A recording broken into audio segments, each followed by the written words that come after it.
everyone, welcome back to my YouTube channel BS Students and I hope you are healthy and studying well.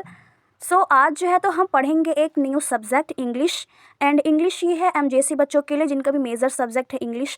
तो paper का जो name है वो है Indian classical literature and ये BA first sem के student के लिए है। तो अब हम जो है तो आज इसके बारे में पढ़ेंगे, इसके जो भी यूनिट्स हैं उनको हम पहले देखेंगे। तो यूनिट्स की मैं बात करूँ तो इसमें यूनिट्स 4 हैं। तो आज हम यूनिट फर्स्ट के बारे में पढ़ेंगे। तो यूनिट फर्स्ट क्या है हमारा? तो यूनिट फर्स्ट हमारा है कालिदास द्वारा लिखित अभिज्ञान शकुंतलम। ठीक है, so this is the our topic. और इसके जो बेसिक कॉन्सेप्ट्स हैं पहले हम वो क्लियर करेंगे, क्योंकि जो कालिदास है वो ग्रेट पोइट्स हैं और उनकी बहुत सारी ऐसी कविताएं हैं, ऐसी रचनाएं हैं जो बहुत ही ज़्यादा फेमस है। तो अभिज्ञान शकुंतलम जो है उनमें से भी एक है। ये एक नाटक है और साथ ही साथ इसको जो है तो जो ट्रांसलेटर हमारे चंद्रराजन जी हैं उन्होंने इसको ट्रांसलेट करके इंग्लिश में ये स्टोरी जो है तो क्रिएट की, मतलब बनाई और इंग्लिश में। बाकी तो इसके ऑथर कालिदास हैं और ये किस बुक से ली गई है? तो द लूम ऑफ टाइम से ली गई है। तो जो हमारा बेसिक कॉन्सेप्ट है वो यही है कि जो ऑथर हैं वो है कालिदास और जो यूनिट है हमारा जो पढ़ना है हमें वो क्या है? अभिज्ञान शकुंतलम। एंड ट्रांसलेटर जो है वो है चंद्रराजन एंड पब्लिशर ये पब्लिश कहाँ हुई थी? तो पेंगुइन में हुई थी 1989 में। एंड ये किस बुक से लिया गया है? तो कालिदास जो है उनके द लूम ऑफ टाइम से लिया गया है। ठीक है, तो ये कालिदास द्वारा लिखित बहुत ही प्रसिद्ध स्टोरी है। ये लव स्टोरी एक तरह से आप कह सकते हो अभिज्ञान शकुंतलम। एंड पहले हम कालिदास की जो बायोग्राफी है थोड़ा उसके बारे में देखेंगे, क्या हिस्टोरिकल चीज़ें रही हैं, ये कालिदास कौन है। तो इनके बारे में अगर हम बात करें तो Kalidas was a classical Sanskrit poet and play right. तो किसी भी स्टोरी को पढ़ने से पहले, समझने से पहले, देखने से पहले हम उनके ऑथर को समझेंगे कि वो कौन है, कैसे थे। तो ये क्लासिकल संस्कृत पोएट थे। ये क्लासिकल संस्कृत पोएट थे, मतलब कहने का कि शास्त्रीय संगीत कवि थे और नाटककार थे। ठीक है, प्ले राइट थे, नाटककार। And believe to have lived around 4th to 5th century और ड्यूरिंग गुप्ता पीरियड। और इनके बारे में माना जाता है कि ये जो तो गुप्ता पीरियड में, मतलब गुप्त काल में जो है तो लगभग 4th या 5वीं शताब्दी के आसपास के जन्मे थे। एंड एग्जैक्ट बर्थ प्लेस तो नहीं पता है, उनकी लाइफ डिटेल के बारे में भी किसी को कुछ नहीं पता है, बट उनके जो एक्सप्रेशन रहे हैं, उनके जो पोइटिक एक्सप्रेशन रहे हैं, जो रोमांस रहा है, जो डिस्क्रिप्शन रहा है नेचर का, उसके बारे में ये बहुत ही ज़्यादा फेमस थे, है ना, मास्टर थे इनको कहा जाता है। ठीक है, वो अपनी रचनाओं से जो है तो प्रेम प्रसंग वगैरह हो गया और प्रकृति जो नेचर है उसके बारे में इन्होंने बहुत ही डीपली तरीके से एक्सप्लेन किया है, जिसके लिए ये बहुत ही ज़्यादा प्रसिद्ध है, देश में ही नहीं बल्कि इंटरनेशनल लेवल पर। क्योंकि इनकी जो अभिज्ञान शकुंतलम जो स्टोरी है, जो नाटक है, वो इंग्लिश में ट्रांसलेट की गई है ताकि सभी लोग पढ़ सकें, है ना। तो मेजर वर्क की अगर मैं बात करूँ तो उन्होंने क्या किया है? तो कहते हैं इंसान ना कि काम से उसकी पहचान होती है। तो इनके जो वर्क रहे हैं, है ना, उनकी वजह से आज इतने फेमस हैं। बाकी इनके जन्म का कुछ नहीं पता, इनके लाइफ डिटेल के बारे में नहीं पता, लेकिन जो काम ये करके गए हैं उनकी वजह से आज जो है तो पूरा देश इन्हें जानता है, कालिदास। ठीक है, तो उन्होंने क्या किया, क्या प्ले किया है, क्या नाटक है इनके? तो वो है पहला अभिज्ञान शकुंतलम। ठीक है, दूसरा यहाँ पे हमें देखने को मिलता है विक्रमोर्वशीयम। ठीक है, जो विक्रम थे उनके बारे में कुछ बताया गया यहाँ पे नाटककार में। और थर्ड हमारा यहाँ पे बताया गया है मालविकाग्निमित्रम। ठीक है, और पोयम्स, कविताएं इनकी क्या रही हैं? तो मेघदूत रही है, यहाँ पे रघुवंश के बारे में इन्होंने जो इनकी कविताएं थी, और तो और कुमार संभव के बारे में इन्होंने पोयम जो है तो लिखी है। And Kalidas is considered India's greatest classical poet and his work are admired for their beauty, emotion and elegance. तो कालिदास ने जो है तो भारत को जो है तो बहुत ही अच्छी जो है तो रचनाएं दी और साथ ही साथ भारत का सबसे महान, आप कह सकते हो द ग्रेटेस्ट क्लासिकल पोएट के नाम से इन्हें जाना जाता है। एंड इनके जो रचनाएं रही हैं उनमें हमें ब्यूटी देखने को मिलती है कि एडमायर किया गया यहाँ पे उनकी ब्यूटी को, इनकी जो पोइट रही, जो कविताएं रही, जो रचनाएं रही, उनमें ब्यूटी देखने को मिली, है ना, सुंदरता, उसमें भाव थे, इमोशन थे। एंड साथ ही साथ उनकी प्रशंसा इसीलिए की जाती है क्योंकि उन्होंने अपने भावों को पूरी तरीके से अपने मतलब पोएम में और जो नाटक कर रहे हैं, जो उनकी जो रचनाएं रही हैं उनमें इन्होंने जो है तो डाला हुआ है, इसीलिए ये रिवॉर्डेड हैं। ठीक है, अब हम देखेंगे introduction to Abhijnana Shakuntalam. Story पढ़ने से पहले हमें अभिज्ञान शकुंतलम को जानना ज़रूरी है। तो इसको संस्कृत में जो है तो कभी कभी आपको ये अभिज्ञान शकुंतलम के नाम से भी देखने को मिल सकता है। अगर हम संस्कृत में ट्रांसलेट करेंगे इंग्लिश को तो अभिज्ञान शकुंतलम होगा, एंड अगर मॉडर्न इंग्लिश में बात करूँ तो अभिज्ञान शकुंतलम होगा। तो कंफ्यूज मत होना, ठीक है, दोनों एक ही हैं। तो इंट्रोडक्शन की मैं बात करूँ सबसे पहले, तो जो ऑथर है तो हमने जान लिया कि ऑथर जो कौन है अभिज्ञान शकुंतलम के, तो वो कौन है, कालिदास है। इनके द्वारा ये प्ले किया गया है संस्कृत में। और तो और इन्होंने यहाँ शकुंतला के बारे में जो है यहाँ पे बताया है, और ये क्लासिकल संस्कृत प्ले है, ठीक है, संस्कृत में इन्होंने ये सब लिखा है। और ये ग्रेटेस्ट पोइट रहे हैं, ड्रामेटिस्टिक रहे हैं, है ना, एंसेंट इंडिया में। और he lived around 4 to 5th century, 4th-5वीं सेंचुरी में जो है तो ये जन्म लिए थे। और जेनरी की मैं बात करूँ तो it is a Sanskrit drama, जिसे हम नाटक कह सकते हैं, और which combines elements of romance, devotion and moral lesson. तो इसमें क्या एलिमेंट इंक्लूडेड है इस नाटक में, तो हम इसमें देखेंगे, इसमें हम प्रेम देखेंगे, साथ ही साथ भक्ति देखेंगे, है ना, डिवोशन देखेंगे, एंड कुछ मोरल लेसन जो हमें चीज़ें सीखने को मिलेंगी वो देखेंगे। तो बहुत ही अच्छी स्टोरी है, इंटरेस्टिंग। चलिए फिर हम देखते हैं इस मास्टरपीस क्लासिकल इंडियन लिटरेचर को। और लैंग्वेज की मैं बात करूँ तो संस्कृत में ये लिखा गया है, और पोएटिक एक्सप्रेशन जो है तो श्लोक और मंत्र द्वारा जो है तो संस्कृत में लिखा गया है, और कंबाइन किया गया है प्रोज एंड वर्स को, गद्य में और पद्य में दोनों में जो है तो हम देख सकते हैं, ठीक है, कहानी के माध्यम से भी और कुछ मंत्र के द्वारा भी हम इसको, श्लोक के माध्यम से भी जो है इसमें ये लिखा गया है, ठीक है। And known for lyrical beauty, imaginary यहाँ पे होगा, एंड इमोशनल डेप्थ, इसमें गहराई बताई गई है, भावनात्मक, मतलब कि कैसे एक सुंदरता इसमें बताई गई है, प्रेम में जो सुंदरता होती है उसको बताया गया है, और कैसे जब दो जब लोग आपस में जब प्रेम करते हैं तो कैसे इमेजिनेशन में खोए हुए रहते हैं वो भी बताया गया है। एंड इमोशनल डेप्थ बताया गया है कि कितनी गहराई के साथ उनकी भावनाएं, उनकी इमोशनल एक दूसरे से जुड़े हुए थे, ठीक है। तो चलो स्टार्ट करते हैं कहानी अपनी हम, दुष्यंत एंड शकुंतला की story as a love story, okay. So King Dushyant entry into the forest. The king goes to the forest not just for hunting but also self-reflection and escape from worldly life. The forest symbolizes peace, innocence and the purity of nature. तो ये जो दुष्यंत थे ये राजा थे, ठीक है। कभी कभी क्या होता था कि जो पहले के जो फॉरेस्ट हुआ करते थे, जो फॉरेस्ट में अक्सर जो है तो राजा लोग जाया करते थे, सिर्फ हंटिंग के लिए नहीं बल्कि कभी कभी सेल्फ रिफ्लेक्शन के लिए भी, आत्म शांति के लिए भी, है ना, इनके लिए भी जाया करते थे। और पहले जो है तो जंगल को प्योरिटी ऑफ नेचर के थ्रू जाना जाता था, बिकॉज नेचर में क्या रहता था कि फॉरेस्ट में अक्सर साधु महाराज लोग जो है तो साधु लोग, ऋषि मुनि लोग तपस्या करते थे, इसीलिए उसको प्योर माना जाता था, पवित्रता का प्रतीक आप कह सकते हो माना जाता था। तो जो राजा दुष्यंत थे वो फॉरेस्ट में एंट्री करते हैं एक हंटिंग के थ्रू, है ना, वो हंटिंग कर रहे थे, तो हंटिंग के थ्रू जो है तो वो पहुँच गए कहाँ पे, फॉरेस्ट में। फिर उसके बाद क्या हुआ कि उन्होंने जो है तो वहाँ पे क्या देखा, तो उन्होंने देखा कि फर्स्ट मीटिंग में शकुंतला में बताया गया कि when the king meets Shakuntala he is attracted not only to her physical beauty but also her inner soul and virtues. The meeting represent the first glimpse of love and spiritual connection. तो जब उन्होंने पहली बार शकुंतला को देखा, क्योंकि वो hunting कर रहे थे, हंटिंग करते करते वो पहुँच गए उधर साइड जहाँ पे शकुंतला जो है तो बैठी हुई थी, है ना, या आप कुछ भी काम कर रही होंगी, तो वहाँ पहुँच गए। जब उन्होंने पहली बार उनको देखा तो उनको वन साइडेड जो है तो उनको उनसे प्यार हो गया, ठीक है। तो he is fall in love. तो क्या हुआ कि जब उन्होंने पहले उनको देखा तो वो इतनी सुंदर थी, फर्स्टली तो बहुत ज़्यादा सुंदर थी, साथ ही साथ जब वो जानवरों से जो है तो उनका लगाव देखकर वो उनसे और ज़्यादा अट्रैक्ट हुए, उनके इनर सोल से कनेक्ट हो गए, और तो और वो जो उनसे जब मिले तो उनको क्या हो गया, उनसे प्रेम और स्पिरिचुअल कनेक्शन भी हो गया, है ना, आध्यात्मिक तौर पे जो है तो उनको उनसे कनेक्शन हो गया था, क्योंकि वो उनको पहली बार जब उन्होंने देखा तो उनको देखते ही रह गए। साथ ही साथ आप कह सकते हैं कि ही फॉल इन लव, ठीक है, पहली बार में ही। तो ऐसा हुआ। फिर क्या हुआ कि शकुंतला और दुष्यंत जो है तो वहाँ पे जो है तो रुके हुए, मतलब दुष्यंत रुके हुए थे, ठीक है। तो ऐसे में क्या हुआ कि जो शकुंतला रही हैं उनको भी कहीं ना कहीं उनसे जो है तो प्रेम होने लगा, उनको उनसे प्रेम की अनुभूति होने लगी, तो she also connected. And then क्या हुआ कि Dushyant and Shakuntala both are fall in love, ठीक है, दोनों जो है तो प्रेम में पड़ गए। फिर जब वो दोनों उन दोनों को एक दूसरे से प्रेम हुआ, तो जो गंधर्व मैरिज की अगर मैं बात करूँ तो गंधर्व मैरिज में क्या हुआ कि ये होता क्या, गंधर्व मैरिज, तो जब दो लोग आपस में जो है तो सहमति से शादी करते हैं, ठीक है, उसको गंधर्व मैरिज बोलते हैं।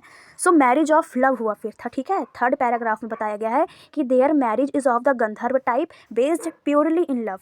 ये किस पर बेस्ड था, प्योर ऑफ लव पर, म्यूचुअल कंसेंट पर, और it show that some time true love transcend social norm and formalities.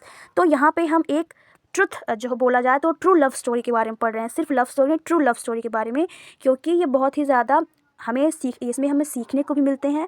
And यहाँ पे बताया गया कि जो गंधर्व मैरिज है वो क्या है, ये पूरी तरह से जो है तो प्रेम और आपसी सहमति पर बेस्ड है, ठीक है।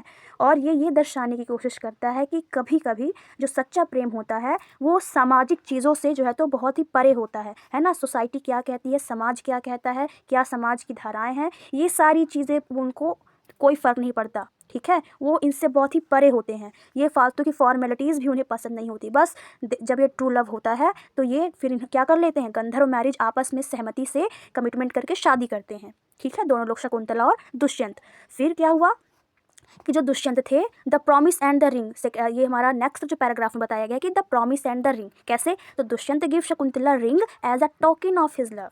The ring symbol trust, commitment and remembers a reminder that relationship are built on symbol, gesture, faith, not just word. तो इन्होंने यहाँ पे ये बताया है, बहुत ही अच्छी चीज़ यहाँ पे बताई है कि दुष्यंत जो है तो रिंग देते हैं, ठीक है, शकुंतला को। तो ये रिंग अंगूठी मतलब सिर्फ उपहार इनके तौर पे नहीं है। रिंग मतलब ये नहीं कि मैंने आपको रिंग दिया है ना, मैंने आपको चॉकलेट दिया एज अ मॉडर्न टाइम, तो चॉकलेट दिया, ये दिया, वो दिया, देने से कुछ नहीं। इनके जो रिंग देने का मतलब था सिर्फ कोई उपहार के तौर पे नहीं दिया इन्होंने, बल्कि इनके सिंबल था ये, है ना। रिंग एक सिंबल था।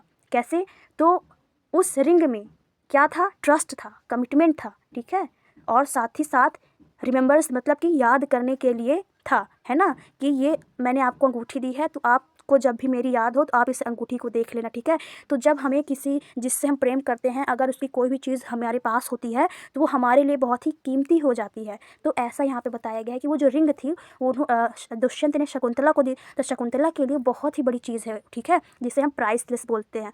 तो याद करने के लिए उन्होंने ये दिया, कमिटमेंट के तौर पर उन्होंने प्रतीक जो है तो उसके माध्यम से किसको दिया, शकुंतला को अंगूठी दी, ताकि उन्हें याद रहे हमारे रिलेशनशिप के बारे में, है ना। और ये क्या बिल्ड करती है, तो ये एक सिंबल जेस्चर क्रिएट करती है, एक फेथ क्रिएट करती है। सिर्फ शब्द बस मायने नहीं रखते हैं, है ना, आपके भावनात्मक चीज़ें भी यहाँ पे मायने रखती हैं। विश्वास जो है तो वो यहाँ पे बेस्ड होता है, ठीक है। तो सबसे बड़ी चीज़ होती है विश्वास। तो यहाँ पे यही सब बताया गया कि शब्दों से नहीं बल्कि कुछ चीज़ें जो है तो फीलिंग से भी जुड़ी हुई होती हैं, जो कि बहुत ही ज़्यादा इंपॉर्टेंट होती है एज अ लव रिलेशनशिप में। तो अब आगे क्या हुआ, अब दुष्यंत तो फिर चले गए, है ना, 4-5 दिन रुके वहाँ, 3-4 दिन रुके थे और फिर वो चले गए। जब वो चले गए तो जब ऋषि मुनि आए वहाँ पे, तो क्या हुआ कि जब उन्होंने देखा कि जो शकुंतला है वो ट्रू लव, अब भाई उनका सच्चा प्यार था, तो वो दिन जो है तो उनकी मेमोरीज मतलब उनके ख्यालों में खोई रहती थी, है ना। तो किंग फॉरगेटफुलनेस, ये जो नेक्स्ट पैराग्राफ है हमारा, इस पे हम समझेंगे कि कैसे जो राजा थे, है ना, किंग जो थे दुष्यंत, वो कैसे भूल जाते हैं शकुंतला को। अब यहाँ पे जो है तो ट्विस्ट आता है, ठीक है। अब कैसे, तो समझो। अब यहाँ पे होता है टेस्ट ऑफ लव, है ना, प्रेम की परीक्षा होती है। कैसे, तो दुष्यंत फॉरगेटिंग शकुंतला, दुष्यंत जो है तो शकुंतला को भूल जाते हैं। कैसे भूल जाते हैं, तो जो ऋषि थे, ठीक है, अब ये इनके पिता थे, है ना, ये दत्तक पुत्री थी, तो जो ये ऋषि थे वो आते हैं, तो जब वो देखते हैं कि मेरी जो बेटी है ना, जो मेरी पुत्री है, वो मेरे ऊपर ख्याल नहीं रख रही, दिन भर खोई हुई रहती है, किसी को याद करती है, पूरा एक तरह से जिसको बोलते हैं स्पिरिचुअल कनेक्शन हो जाता है। तो प्रेम में देखो, लव में क्या होता है कि 4 चीज़ें होती हैं, ट्रू लव में 4 चीज़ें होती हैं। पहला कि जब एक दूसरे से मिलते हैं, डिपेंड होते हैं, अट्रैक्ट होते हैं। सेकंड, स्पिरिचुअल कनेक्शन जब होता है, सिर्फ फिजिकली बॉडी से बस आप अट्रैक्ट ना हो, साथ ही साथ आप इमोशनली उनसे कनेक्टेड हो जाओगे, तब जाके जो है तो ये जो है तो प्रोसेस जो है तो स्पिरिचुअल कनेक्शन में जब आप एक दूसरे से इमोशनली जुड़ जाते हो, है ना, मेंटली इमोशनली, तब जो है तो प्रेम का एक तरह से अनुभूति होने लगती है। लास्ट में जो है तो फिजिकली जो है तो इंसान अट्रैक्ट होता है। तो ये सारी चीज़ें यहाँ पे बताई गई। तो फिर यहाँ पे जो ऋषि थे वो आए, तो उन्होंने जो है तो क्रोधित हो गए, क्योंकि उनकी बेटी जो है तो पूरी तरह से जो है तो उनके प्रेम में पड़ गई थी और उनको याद करती थी, और धीरे धीरे जो है तो इमोशनली इतना कनेक्ट हो गई थी कि मतलब कि जो क्रोधित हो गए, तो उन्होंने फिर जो तो क्या किया, उन्होंने जो है तो साधु जी ने क्या किया, उन्होंने कर्ज दिया, मतलब कि उन्हें जो है तो श्राप दिया कि तू जिसको इतना चाहती है, शकुंतला को उन्होंने बोला कि तू जिसको इतना चाहती है, जिसकी याद में तू मुझे भूल गई, है ना, जा, मैं तुझे श्राप देता हूँ कि राजा भी तुझे भूल जाएगा। तो यहाँ पे जो है तो चीज़ें थोड़ा बिगड़ गई। फिर क्या हुआ कि जो शकुंतला थी, अब वो क्या करती, तो शकुंतला सफरिंग करने लगी। कैसे, तो strength and patience when rejected Shakuntala pain is not just personal, it reflect a woman's sensitivity, dignity, inner strength, her patience and faith make the story more profound. तो एक तो फिर क्या कहते हैं, ये गर्भवती हो गई थी, ये शकुंतला। तो शकुंतला जब गर्भवती हो गई, इन्होंने श्राप दे दिया, तो क्या हुआ, अब यहाँ पे मेन जो है तो इनके दुख के बारे में बताया गया है कि कैसे इन्होंने सफ़रिंग किया है ना। शकुंतला का दुख यहाँ पे जो है तो व्यक्त किया गया है, बताया गया है कि कैसे वो पेशेंस के साथ, ठीक है, उनके पास इतनी उन्होंने स्ट्रेंथ गेन की। उनके यहाँ पे बताया गया कि प्रेम में कितनी जो है तो शक्ति होती है और धैर्य सिखा जाता है ठुकराए जाने पर। अब जब शकुंतला को भूल गए राजा दुष्यंत, तो वो क्या करने लगी, फिर उनका जो एकमात्र सहारा था, फिर उन्होंने जो है तो किसी तरह से शक्ति जो है तो और शकुंतला का जो दर्द था वो सिर्फ, आप बोलें तो सिर्फ और सिर्फ पर्सनल नहीं था। शकुंतला का pain is not just personal, it reflect, ये हमें ये दिखाने की कोशिश करता है कि जो नारी होती है ना, जो वुमेन होती है, वो बहुत ही सेंसिटिव होती है ना। और डिग्निटी जिसको बोलते हैं, उसकी डिग्निटी सबसे ज़्यादा महान होती है और उसकी डिग्निटी ही सब कुछ होती है। सेल्फ रिस्पेक्ट बहुत बड़ी चीज़ होती है, उसकी इनर स्ट्रेंथ बहुत, हर इंसान के अंदर, यहाँ तक कि स्पेशली वुमेन के पास इनर स्ट्रेंथ बहुत ही ज़्यादा होता है, ठीक है। अगर वो चाह लेगी तो कुछ भी कर लेगी, उसके पास इतना स्ट्रेंथ था। उन्होंने पेशेंस के साथ, शकुंतला ने जो है तो अपने बच्चे के साथ जो है तो पूरी तरीके से रही हैं और विश्वास के साथ। और ये कहानी जो है यही बताने की कोशिश करता है कि अगर कोई दुख आपके होता भी है, शकुंतला का जैसा दुख था कि एक तो वो बोला जाए तो फिजिकली पेन में भी थी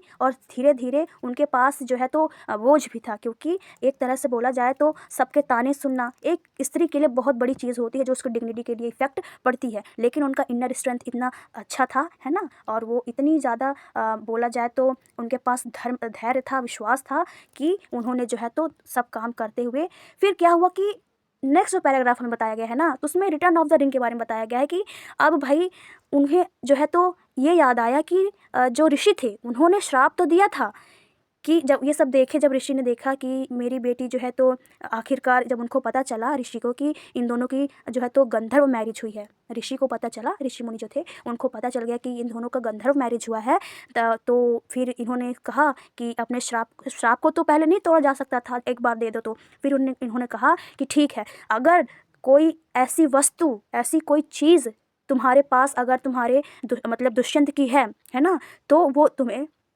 तुम्हें क्या झट से पहचान जाएगा, ठीक है। तो ये चीज़ें थी। ऐसे में क्या हुआ कि एक अंगूठी तो दी थी शकुंतला को, तो शकुंतला जब नहाने गई होंगी तो वो जो रिंग थी, जो अंगूठी थी, वो नदी में जो है तो गिर गई। और जब वो नदी में गिर गई तो अब उन्हें ढूंढने लगी। ये एकमात्र होप था उनके पास, एकमात्र आशा थी दुष्यंत को पाने की, ठीक है, एक बार। तो क्या हुआ कि ये एक डेस्टिनी के तौर पे जो है तो काम किया, ठीक है, इनके लिए एक नियति थी ये। So the ring is found and return symbolising unexpected hope. अब उनको एक आशा मिल गई, जैसे कहते हैं कि तिनके को एक सहारा मिल गया, है ना, ऐसा इनके साथ हुआ। तो वो बहुत खुश हुई, लेकिन जब वो नहा रही थी या कोई काम कर रही थी तो उनकी जो रिंग है ना वो गिर गई रिवर में। अब वो इतना परेशान हुई क्या बताऊँ, पूरा वो जो है तो रिंग ढूंढने में लग गई, उनको रिंग नहीं मिला, वो बहुत परेशान थी। तो धीरे धीरे क्या हुआ कि जो है तो ये रिंग तो हम कहानी तो पढ़ रहे हैं, लेकिन इसके हम डीपली अगर मैं बात करूँ तो उनको पास एक होप मिला, ये एक डेस्टिनी भी थी। उनको इससे ये समझ में आया कि हार्डशिप भी ज़रूरी है, ठीक है। एक ट्रू लव में सिर्फ क्या ज़रूरी है, तो उसमें हार्डशिप भी बहुत ज़रूरी है। मतलब सच्चा प्यार जो होता है वो अपना रास्ता खुद खोज लेता है, ठीक है। उनको किसी तरह से जब रिंग मिली, ठीक है, तो वो क्या हुआ, फिर हम देखेंगे कि reunion of king and Shakuntala, तो fulfilment of love when Dushyant recognise Shakuntala, it is not just the victory of love, it represent faith, patience and the power of relationship and despite human flaws. तो जब वो रिंग मिली तो क्या हुआ कि एक यहाँ पे एक स्टोरी बताई गई थी कि आप अगर सुने होंगे तो, कि जो रिंग है वो मछली खा लेती है ना, ये स्टोरी बताई गई थी कि जो मछली है तो वो खा लेती है क्या बोलते हैं वो, उनकी अंगूठी। तो जब मछुआरा आता है, तो ये भी कहानी मैंने सुनी हुई है, तो जब मछुआरा आता है तो वो जो मछली होती है, जब उसको पकड़ता है और जब उसको काटता है तो उसके अंदर से रिंग निकलती है। जब वो अंदर से रिंग निकलती है तो कोई एक जो सिपाही पकड़ लेता है। तो क्या होता है कि वहाँ पे जो है तो राजा वो देख लेता है, राजा को बताता है कि ये रिंग जो है तो मुझे नदी के अंदर एक मछली जब मैंने पकड़ा था तो उसके द्वारा मुझे ये मिला है। तो राजा जब उसको देखता है, मछली के अंदर की जो रिंग थी, वो रिंग को जब देखता है तो उसको याद आ जाता है। तो फिर जो है तो यहाँ पे किंग एंड शकुंतला को फिर बताया जाता है कि जब भी वो याद आ जाता है तो उसको याद आ जाता है कि शकुंतला जिसको मैंने रिजेक्ट किया था, है ना। उनको बहुत ज़्यादा दुख भी होता है, गिल्टी फील भी होता है जब वो याद आ जाता है उनको कि शकुंतला तो वही है और वो मेरे पास आई थी, मैंने उसको जो है तो रिजेक्ट कर दिया। उनको बहुत ही गिल्टी होता है। उस दिन वो जो है तो रोए और उनके जो सेपरेशन था, जो ये बिछड़ गए थे, है ना, तो उन सारी चीज़ों को बहुत ही डीपली तरीके से कहानी में बताया गया है। फिर एट द लास्ट मोमेंट में क्या हुआ कि वो गए, ठीक है, वो गए, वापस गए किनके पास, शकुंतला के पास। तुरंत वो अपना उठाए और निकल लिए अपना, है ना, रथ में बैठे और चल दिए शकुंतला को ढूंढने। ये मोमेंट बहुत ही अच्छा था, ठीक है। तो ये सारी चीज़ें इसमें बताई गई हैं और साथ ही साथ क्या था कि वो उनको ये इस चीज़ का भी दुख था कि मैंने जो है तो शकुंतला को रिजेक्ट कर दिया, इतनी सुंदर, इतनी प्यारी, जिसके पास इतना स्ट्रेंथ था, इनर पीस है, वो कैसी होगी। इस दुख में वो और भी जल्दी जल्दी जाने लगे। फिर गए, फिर किसी तरह से, किसी तरीके से क्या हुआ, जिसे बोलते हैं कि प्रेम अपना रास्ता स्वयं खोज लेता है। उसी तरह वो क्या किया, उन्होंने वो फॉरेस्ट में गए, उन्होंने शकुंतला को देखा और जब उन्होंने अपने बेटे को देखा, जो भरत नाम का बेटा था, ठीक है, भरत नाम के जो बेटे थे, पहले इनका कुछ दूसरा ही नाम था। तो ट्रू लव स्टोरी जो है तो बहुत ही ज़्यादा इंपॉर्टेंट यहाँ पे हो जाती है। और अगर मैं बात करूँ राजा भरत की, तो उनके जो बचपन का नाम था वो सर्वदमन था, ठीक है। तो जो सखियाँ थी ना शकुंतला की, तो वो उनको सर्वदमन कह के बुलाया करती थी। सभी लोग जो है तो सर्वदमन कह के बुलाते थे। तो जब राजा गए, ठीक है, ये दुष्यंत हैं, जब राजा गए, जब उन्होंने देखा कि जो सर्वदमन एक लड़का, उन्होंने देखा कि ये बालक जो है तो बहुत ही बोला जाए तो इसके पास बहुत ही हिम्मत है, इसके पास करेज है, ठीक है। तो उन्होंने देखा कि ये एक शेर से जो है तो लड़ रहा था, ठीक है। तो उन्होंने देखा और वो हैरान हो गए कि ये बच्चा जो है, ये लड़का, ये तो बहुत ही काबिलियत तारीफ़ है और ये इसके पास इतनी हिम्मत है। तो इसके जो सहेलियाँ थी शकुंतला की, ठीक है, उन सहेलियों ने कहा कि सर्वदमन क्या कर रहे हो। तो उन्होंने कहा कि कुछ नहीं, बस ये जो जानवर है उनके साथ खेल रहा हूँ। तो ये सब देखते हुए उन्होंने जो उनकी सखियाँ थी, उन्होंने शकुंतला का नाम ले लिया। तो वो हैरान हो गए, वो सोचे कि शकुंतला, कहीं ये मेरी शकुंतला ही तो नहीं है। बस इसी बात में बेचैन थे, क्या कैसे ये सारी चीज़ों को लेकर के। वो जब शकुंतला वहाँ पे आई तो उन्होंने उनको देखा, तो उनको देखते ही रह गए, दोनों की आंखों में आंसू। और साथ ही साथ उनको गिल्ट भी था इस बात का कि मैंने जो है तो शकुंतला को रिजेक्ट किया और ये मेरा बेटा है और ये सर्वदमन मेरा पुत्र है। और ऐसा ही देखते हुए दोनों लोग क्या हो गए, फुलफिलमेंट ऑफ लव, दोनों जो है तो प्रेम के मारे उनकी आंखों से आंसू बहने लगे, ठीक है। तो उनको ये अब यहाँ पे यही मेन स्टोरी बताया गया कि ये सिर्फ विक्ट्री ऑफ लव नहीं है, ये सब लव की विक्ट्री नहीं है, प्रेम भस का विजय नहीं है। यहाँ पे ये रिप्रेजेंट करता है कि आपका जो प्रेम है ना, जो आपका प्रेम है, जिसमें विश्वास है, जिसमें धैर्य है ना, ये सब ये दिखाने की कोशिश करता है कि रिलेशनशिप में पावर कितना मायने रखता है, कितनी पावर होती है। कि ये एक तरह से बोला जाए तो रिश्तों को जो है तो शक्ति का प्रतीक भी माना जाता है। अगर रिश्ते आपके अच्छे हैं तो ये एक तरह से आपके लिए पावर वाली बात होती है। तो शकुंतला और दुष्यंत की कहानी से जो है तो हमें ये सीख मिलती है कि जो है तो केवल प्रेम जो है तो विजय नहीं होता, और प्रेम हमें शुद्ध करना चाहिए, और प्रेम भक्ति के समान होता है, हमें जिसकी जो है तो आदर और सम्मान करना चाहिए। और ये किस पर बिल्ड होता है, तो ट्रस्ट पर बिल्ड होता है, ठीक है। ये जो है तो इन सारी चीज़ों को बताया गया कि विश्वास पर, पेशेंस पर, और साथ ही साथ जो है तो शक्ति का प्रतीक माना जाता है, ठीक है। तो बहुत ही अच्छी कहानी थी। अब हम जो ये राजा हुए, ठीक है, सर्वदमन जो है, तो फिर ये जो है तो इनका नाम भरत रखा गया, ठीक है। फिर इनको ये सिंबल ऑफ लव के नाम से जाना जाता। दुष्यंत एंड शकुंतला के सिंबल ऑफ लव तो कौन हुए, भरत। तो ये मैंने यहाँ पे आपको समझाने के लिए इमेज लिया हुआ है, ठीक है। आई होप आपको क्लियर हो जाएगा ऐसे में। तो जो भरत थे, ये फिर जो है तो दुष्यंत एंड शकुंतला के ये सन थे, और साथ ही साथ ये ग्रेट किंग बने फिर, ठीक है। और ये दिखाने की इन्होंने कोशिश की जो ट्रू लव होता है, morally grounded relationship shape future and generation. तो यही बताया गया है कि जो भरत थे वो फिर बहुत ही बड़े जो है तो बहुत ही ग्रेट किंग बने। और ये यहाँ पे यही दिखाने की कोशिश करता है कि जो सच्चा प्रेम है वो नैतिक रूप से भी जो है तो बेस्ड होता है रिलेशनशिप पर। इससे क्या होता है कि फ्यूचर भी जो है तो जनरेशन बाय जनरेशन भी जो है तो प्रेम पर आधारित हो जाती है, मतलब लव पर बेस्ड होती है ना। बहुत ही अच्छी चीज़ें यहाँ पे बताई गई हैं। और द नेम भारत, ये जो हमारा भारत देश है, इस भारत देश का जो नाम है भरत के नाम से आया हुआ है। जो किंग भरत थे उनके नाम से जो है तो भारतवर्ष फिर रखा गया। भारतवर्ष के बाद मॉडर्न इंडिया में हम इसको भारत कहने लगे, ठीक है। तो ये मेन हमारी कहानी थी। अब जो इम्पोर्टेंट चीज़ मैं आपको बताने जा रही हूँ वो ये कि ये जो कहानी हमने पढ़ी है इसका थीम क्या था, ठीक है। कहानी तो हमने पढ़ ली, अब यहाँ पे थीम देखेंगे तो लव एंड सेपरेशन हमें यहाँ पे देखने को मिला। प्रेम और जो वियोग हम जिसको बोल सकते हैं, कैसे एक दूसरे से प्रेम किया उन्होंने, फिर कैसे अलग हो गए। ये हर लव स्टोरी में भी हो सकता है।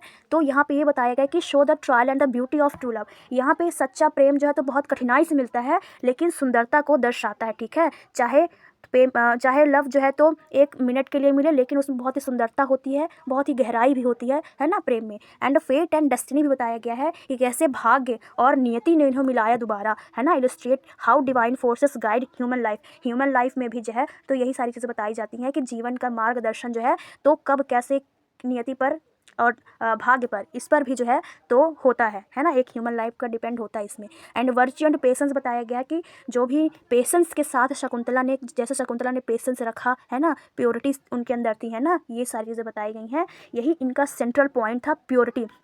तो याद रखना, love is a full of purity, ठीक है। लव मतलब प्रेम पवित्र है, प्रेम को जो है तो एक पवित्र माना गया है, ठीक है। तो प्योरिटी बताई गई है कि शकुंतला के पास दुष्यंत नहीं थे, उन्होंने उसको रिजेक्ट किया, फिर भी उन्होंने जो है तो शकुंतला ने धैर्य रखा और प्योरिटी के साथ, ठीक है। और साथ ही साथ फिर जो है तो नियति के अनुसार जो है तो प्रेम अपना रास्ता स्वयं खोज ही लेता है। एंड नेचर एंड ब्यूटी भी यहाँ पे जो है तो कहानी बताई गई कि nature play a symbolic role throughout the play, मतलब जो प्रकृति है ये पूरे नाटक में जो है तो इसका सिंबल था, ठीक है। यहाँ पे बहुत ज़रूरी चीज़ें हैं। एंड कल्चरल सिग्निफिकेंस की मैं बात करूँ तो इसमें इसका जो सांस्कृतिक महत्व बताया गया है, जो कल्चरल सिग्निफिकेंट बताया गया है यहाँ पे, वो क्या है तो it is a celebrated work world wide translated into many language. ये जो है कहानी इतना ज़्यादा फेमस हुई थी, ये विश्व स्तर पे वर्ल्ड वाइड में, ठीक है, वर्ल्ड वाइड में ये जो है तो इतनी ज़्यादा इसको इस कहानी को सेलिब्रेट किया गया कि जो है तो मैनी लैंग्वेजेस में, ये बहुत ही अलग अलग भाषाओं में इसको जो है तो ट्रांसलेट किया गया है ना। यहाँ पे ये बताया गया है। और inspire literature, art, music and theatre across century, और ये बताया गया कि सदियों से जो है तो ये आर्ट एंड लिटरेचर जो है ये सारी चीज़ें जो है तो इंसान को प्रेरित किया है। तो आर्ट जो है तो बहुत ही अच्छी चीज़ है, और तो और ये जो है तो अपने मन के जो हमारे भाव हैं, जो हमारे विचार हैं, जो हमारी फीलिंग्स हैं ना, उनको एकमात्र ज़रिया है आर्ट, लिटरेचर, म्यूज़िक, इनके माध्यम से जो है तो हम अपनी चीज़ों को, जो हमारे भाव हैं, उनको हम प्रेजेंट कर सकते हैं, एक्सप्रेस कर सकते हैं। तो third is introduces reader to ancient Indian philosophy, aesthetic, rasa theory and courtly life. तो मेन कहने का मतलब है कि जो ये बुक पढ़ा है ना अभिज्ञान शकुंतलम, जिसने पढ़ा है ना एंसेंट टाइम पे, तो ये इंडियन फिलॉसफी के अंतर्गत भी आता है, ठीक है। इसमें बहुत सारे रस थ्योरी देखने को मिलती है ना, जो हमें जो हमारी लाइफ को जो है तो प्रेरित करती है, मतलब हमारी लाइफ को जो है तो एक गाइडलाइन देती है। लिटरेरी स्टाइल, मतलब लिटरेरी स्टाइल कहने का मतलब कि ये लिटरेचर से रिलेटेड चीज़ें यहाँ पे बताई गई हैं, जैसे कि अलंकार, हिंदी में आप अलंकार पढ़े होंगे, ठीक है। इंग्लिश में इसको फिगर ऑफ स्पीच बोलते हैं। इसमें पोइटिक थी, है ना, इसको जो है तो इसमें भावनात्मक चीज़ें थी, इमेजिनरी थी और इमोशनल अपील थी। तो ये सारी चीज़ें एक्सप्लोर करती है। इससे क्या होता है, मूड जो रस है ना, जैसे श्रृंगार रस जिसे हम बोलते हैं हिंदी में, तो ये लव को जो है तो रिप्रेजेंट करती है। करुणा बोलते हैं जिसे हम, तो करुण भाव जो इसमें होता है, ठीक है, उसको बताया गया है। वीर बताया गया हीरोइज्म, है ना, कि कैसे हंटिंग करने आए थे राजा। तो ये सारी चीज़ें इस कहानी में बताई गई हैं। तो आई होप आपको क्लियर हो गई ये सारी चीज़ें। अब इसका जो इंपॉर्टेंट क्वेश्चन है ना, हम नेक्स्ट वीडियो में इसके इंपॉर्टेंट क्वेश्चन हम नेक्स्ट वीडियो में देखेंगे। तो कहानी बहुत अच्छी थी, हमें यही सीख मिलती है ना। तो अब खुश रहिए, आबाद रहिए, पढ़ते रहिए, आगे बढ़ते रहिए। कमेंट बॉक्स में बताना कहानी कैसे लगी। Okay, so take care to all.